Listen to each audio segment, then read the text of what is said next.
Warning, this is not intended to diagnose, treat, or prescribe any disease, disability, or disorder you might have. Please do two things before putting any of the information in this video to use.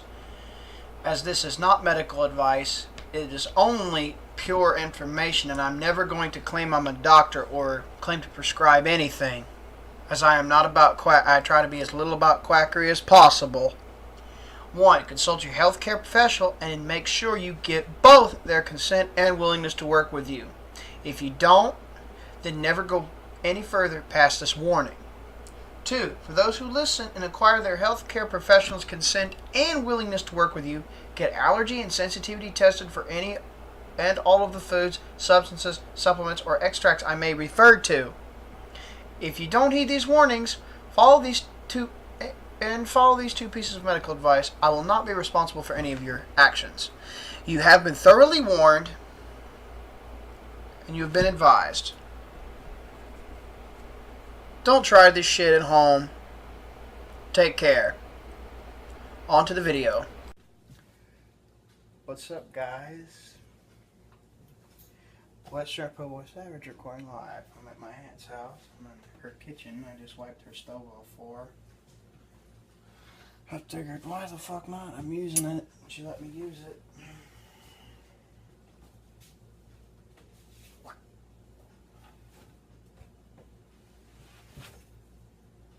That's her.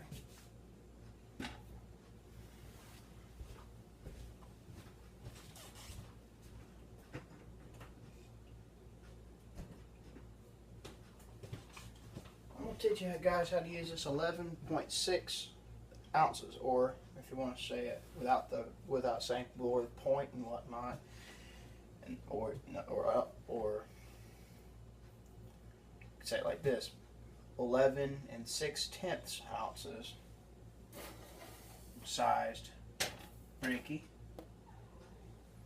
This is from Olympic Trading Company. That's a website. The phone number's on the bottom. Turn around for you guys to get a better look at it. That's humidity. I had this thing steeping in the refrigerator last night. I don't know if you can get clear detail or not. I'm trying to help you with that. Here we go. This thing's been very thoroughly used. It was steeping in the fridge overnight. So it's going to take a bit to thaw it out, but what I'm going to do is I'm putting over medium heat and bring it to a boil. First I fill it up to here. Purified water is the best water.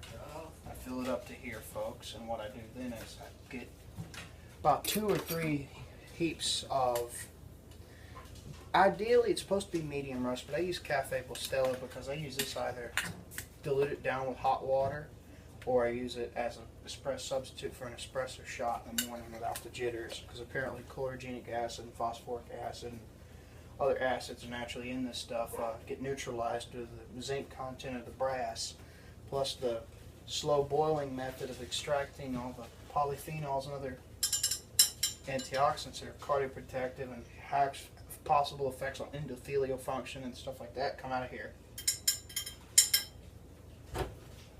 So that's the idea. Because there is zinc in brass. It's solid brass. I do like 1, 2, or 3 of these. I do like this regular kitchen spoon I brought from my house. Like that. I'll tell you, you've seen the size difference in previous videos how I do tea and stuff. With the honey. You see size differences on this big ass spoon. Look how much more shiny that baby is.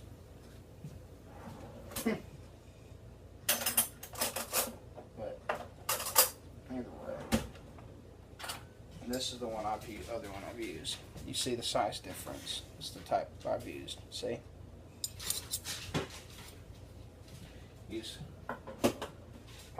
Take these babies and keep them high like I do, and carefully plop them in. I'll show you that in part 2 when I show you how I make my next cup. Heap it high as you can like that. I might just do 2 of them. It's a lot smoother, I noticed. When I run this out of an espresso machine, it's got that strong bitterness to it, and a lot of that.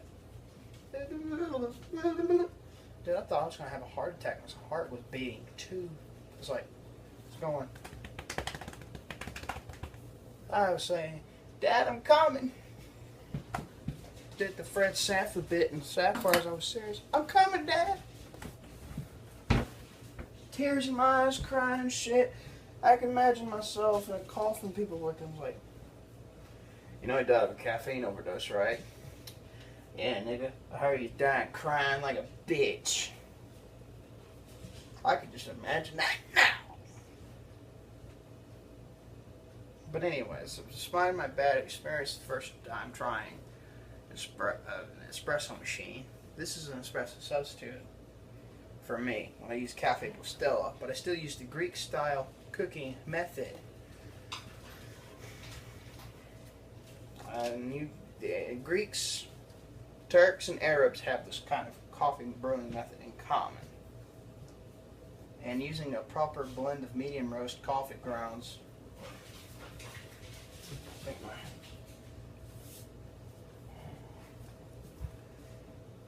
we got some cat hair on my shirt from flying in the air at my house.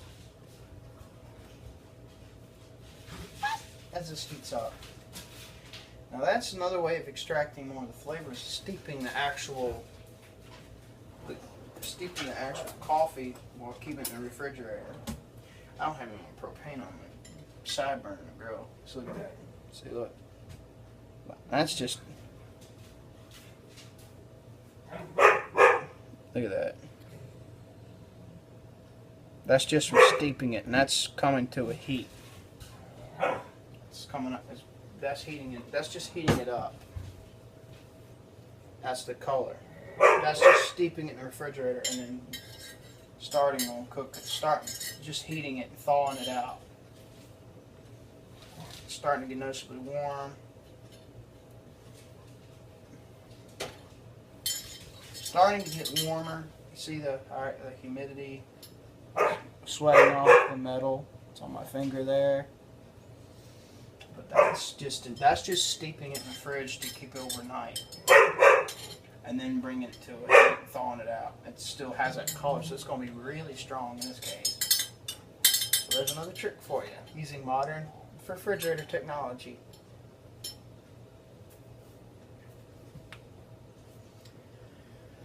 So.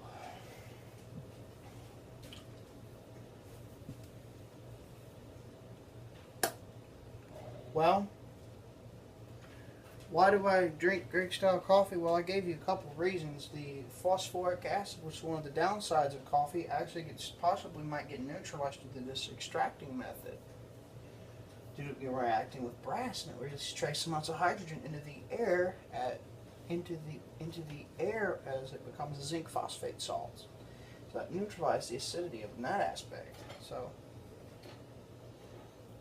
Bump the coil trying to wipe this off. Fuck. Ow. Fuck me. Actually had a white streak on my skin for the end of my finger for a second. I had a light pink streak there. Almost white. Yeah, I burnt it.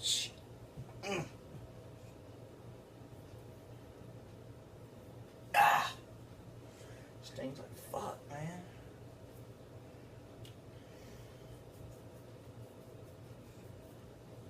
But this is what I'm doing, and when it comes to a boil, I'm going to show you in part 2 what I do next, after I talk about it a little more. Anyways, besides the neutralizing of the certain acids, neutralizing them, it doesn't destroy them, it just neutralizes and turns them into salts that are suspended in the coffee. So once you have that removed, that is one downside that's reduced. You're getting more of those fat-soluble, antioxidants and polyphenols and other cardioprotective and other benefits from endothelial, assisting effects that are, because then polyphenols. Fucking piece of fuzz off my clothing and probably off my cap too. But anyway, has endothelial helping effects, polyphenols in general. That's why Stephen Gundry emphasizes on reducing lectins, and Thor and JB are playing in there, two pit bulls. Well, as a result, that's going to be good. Strong man already. But that's what Dr. Gundry emphasizes on removing lectins and removing as many lectins as you possibly can, and reducing the excess sugar intake, and increasing the amount of vegetables, using fruits as a substitute for candy here and there for an occasional treat. You know, actual good things, and increasing your polyphenol content, because that does a lot. I mean, that's profound research, and I support that. In spite of some people's empty assertions, you know, working for the low carbon supplement industries. Those are empty assertions. Some people would use that based off of moments when Dr. Gundry put his foot in his mouth, unintentionally. I first learned this concept here from Dan Buettner.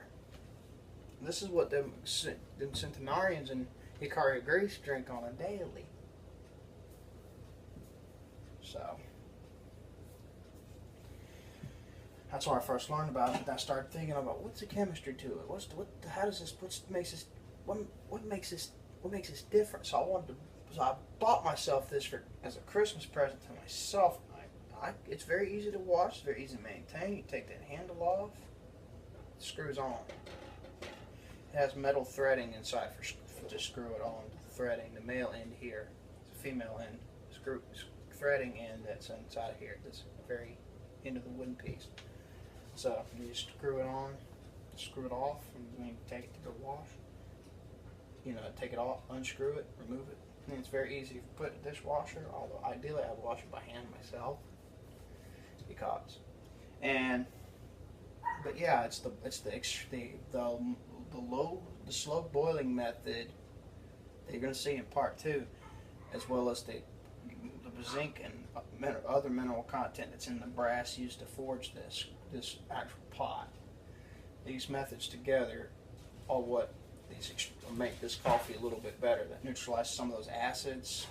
You get the caffeine effect, but you don't get. You might get a little bit of chlorogenic acid still in there. It's not as much. It's not nearly as much as what drip brew coffee or espresso, or even cold drip coffee. But that's the point, but it gives you also more antioxidants extracted from the beans, ground powder. And if you use something like Cafe Bustelo with a little medium roast on the side as an additive, or 50-50 this and medium roast that's been finely powdered, you have an espresso substitute. That's what I do here. That's how I make all my cafe mochas with this shit. I do my lattes. If I want to make macchiato, I can use this. Very versatile. You just got to cut it with just a certain amount of water, like 60% that, 40% purified water. It's very good to try out, folks. I'll see you later. I'll see you in part 2.